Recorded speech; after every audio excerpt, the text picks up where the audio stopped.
ওই যে কোনো ছেলে ক্রস করলে কারিনার দিকে যদি না তাকায় তখন তো ঢং করে কথা বলে না, আপনি ওকে রুম করতেন নাকি? এটা হয়তো তোমার কারিনা কাপুরের ওই টাইমের মানে স্ক্রিপ্টে ডায়লগ লেখা ছিল, কিন্তু আমার লাইফে এরকম কখনো হয়নি যে আমাকে কেউ নোটিস করেনি। সিরিয়াসলি মানে আমি কোনো প্লেসে গিয়েছি বা আছে ওই মোমেন্টে আমাকে কেউ নোটিস করেনি, এটা খুব কমই হয়েছে আমার জীবনে। সো আমি যেখানেই যাই না কারণ I really don't know. Even তোমার আমি যখন নিউ ইয়র্কে যাই, এটা হয় আমি তো একটা বাঙালি না, দিন শেষে তো আমি একটা বাঙালি মেয়ে।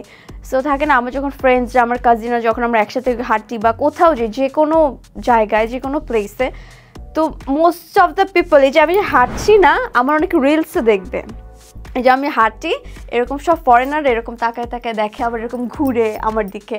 আমি তখন আমার নিজের কাছে মনে হয় আই এম হিরোইন, লিটারেলি মনে হয় কি সবাই নিউ ইয়র্কের মতো সিটিতে যখন আমি একটা বাঙালি মেয়ে তখন আমাকে ওরা মানে নোটিস করছে, র্যান্ডম নোটিস করেই যাচ্ছে, তখন তো মনে হয় না সামথিং আমার মধ্যে কিছু আছে না কেন, তাই না?